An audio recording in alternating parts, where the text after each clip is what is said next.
সুন্দর হয়েছে আর টেস্টি হয়েছে এই স্যুপটা। এই এত ঠান্ডা পড়েছে, এই ঠান্ডার মধ্যে স্যুপটা খেতে খুব ভালো লাগবে। হ্যালো বন্ধুরা, চুমকিস ইজি কুকিংয়ে তোমাদের সবাইকে স্বাগত জানিয়ে আজকে আবার একটা নতুন রেসিপি নিয়ে এসেছি। আর এই রেসিপিটা হচ্ছে আজকে ভেজিটেবল স্যুপ। এই রেসিপিটা সবারই পছন্দের, বাচ্চা থেকে বড় সবারই খুব ভালো লাগবে। এই স্যুপটা খেতে খুবই ভালো লাগে। আর যদি এই ভিডিওটা তোমাদের ভালো লাগে তো প্লিজ একটা লাইক সাবস্ক্রাইব করে দিও, আর ভিডিওটা শেষ অবধি দেখার অনুরোধ রইল। তো চলো বন্ধুরা আমার কিচেনে আর স্যুপ রেসিপিটা শুরু করি। তো বন্ধুরা, আমার এই স্যুপটা বানানোর জন্য এই সবজিগুলো লাগছে। আমি এখানে নিয়েছি মটরশুঁটি, কিছুটা ছাড়িয়ে রেখেছি, দুটো গাজর নিয়েছি, এখানে কিছুটা বিনস নিয়েছি, সামান্য ফুলকপি আর 3টে টমেটো নিয়েছি। তো এগুলো দিয়ে আমি স্যুপটা বানাবো। আর এটাকে আমি সব ধুয়ে রেখেছি, এবার ঝিরিঝিরি করে কেটে নেব। এখানে কিছুটা আমি কিশমিশ নিয়েছি, আর নিয়েছি এখানে কিছুটা আদা, 3 থেকে 4 কলি রসুন নিয়েছি, আর এখানে একটা মাঝারি সাইজের পেঁয়াজকে কুচিয়ে রেখেছি।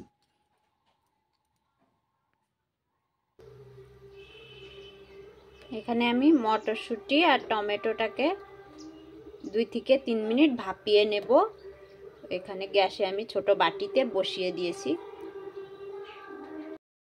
বন্ধুরা, এখানে আমার টমেটোটা ভাপানো হয়ে গেছে, আর এখানে আমি কড়াই বসিয়ে দিয়েছি। কড়াইতে সামান্য একটু তেল দিয়ে দিব।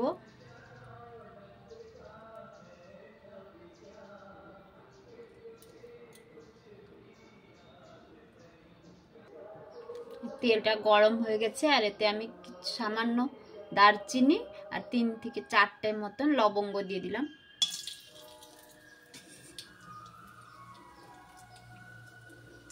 তাতে আমি এই যে পেঁয়াজ,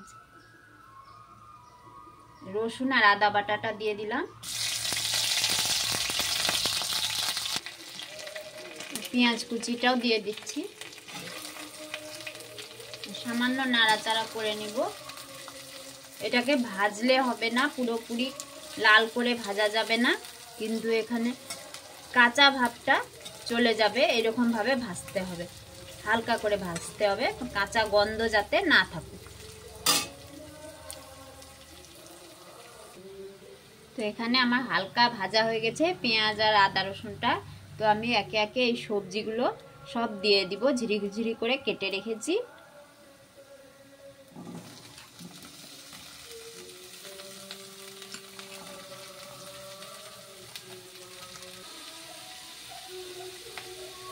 এই সবজিটা যতক্ষণ ভাজা হবে, হালকা আঁচে ভাজা হোক, আর আমি ততক্ষণ এটা ঢাকা দিয়ে দিচ্ছি। আর এই সময় 5 মিনিট মতন ভাজা হোক, আর ততক্ষণ আমি এখানে টমেটো সিদ্ধটা, মটরশুঁটি আর কিশমিশ এটা আমি মিক্সি জারে পেস্ট করে নেব। যে আমি মিক্সিতে পেস্ট করে নিয়েছি টমেটোটাকে। 5 মিনিট বাদে আমি ঢাকাটা খুলে নিচ্ছি।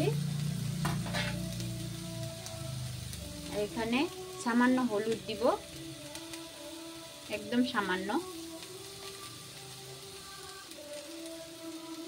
আন্দাজ মতো নুন দিব।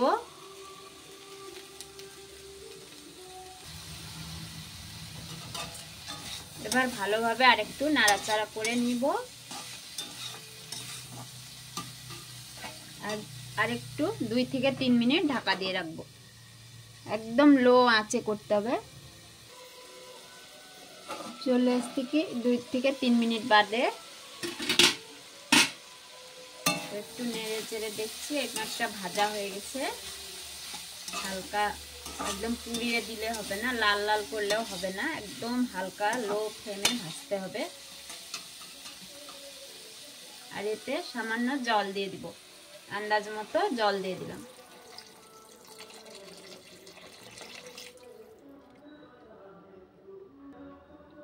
এবার এই টমেটো আর মটরশুঁটি যে পেস্টটা ওটাও দিয়ে দিব। এতে কিশমিশও দেওয়া আছে এই পেস্টটা।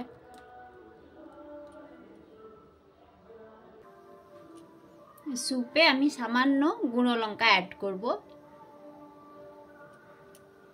এতে করে কালারটা সুন্দর আসবে আর ঝালটাও হবে। এবার 5 থেকে 7 মিনিট একটু হাই ফ্লেমে দিয়ে ফুটিয়ে নিব আর ঢাকা দিয়ে দিলাম। তো বন্ধুরা চলে এলাম 7 মিনিট বাদে। স্যুপটা দেখুন ফুটছে আর কি সুন্দর কালারটা এসছে। তো এর মধ্যে আমি দিয়ে দিব ধনে পাতা। তো আপনাদের কাছে বাজারে পাওয়া যাচ্ছে ধনে পাতা, ওটা আমার কাছে এখন নেই, আপনাদের কাছে থাকলে ওটা দিয়ে দিবেন, আমার তো হাতের কাছে নেই। আর এটা বিলিতি ধনে পাতা, আমার বাগানেরই ধনে পাতা, বিলিতি ধনে পাতা, আমি এটা কুচিয়ে রেখেছি, এটাই আমি দিয়ে দিচ্ছি। এতে করে ভালো সেন্ট হয় ধনে পাতা, যে কোনো ধনে পাতাই ভালো সেন্ট হয়। তো এটা আরও 2 থেকে 3 মিনিট আমি ফুটিয়ে নিব। তো ফিরে এলাম বন্ধুরা 3 মিনিট বাদে। দেখো স্যুপটা আমার রেডি হয়ে গেছে। এবার আমি গ্যাসের ফ্লেমটা অফ করে দিব। কি সুন্দর কালারটা এসছে। এই যে সবজিগুলো সব সেদ্ধ হয়ে গেছে খুব ভালোভাবে।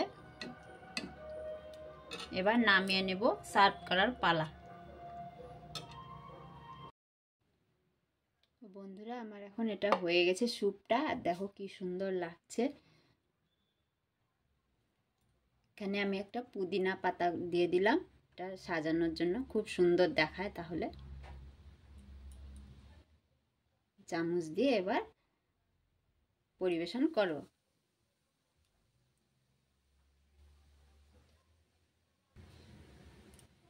যদি বন্ধুরা এই ভিডিওটা আমার ভালো লেগে থাকে প্লিজ একটা লাইক সাবস্ক্রাইব করে দিও। Thank you.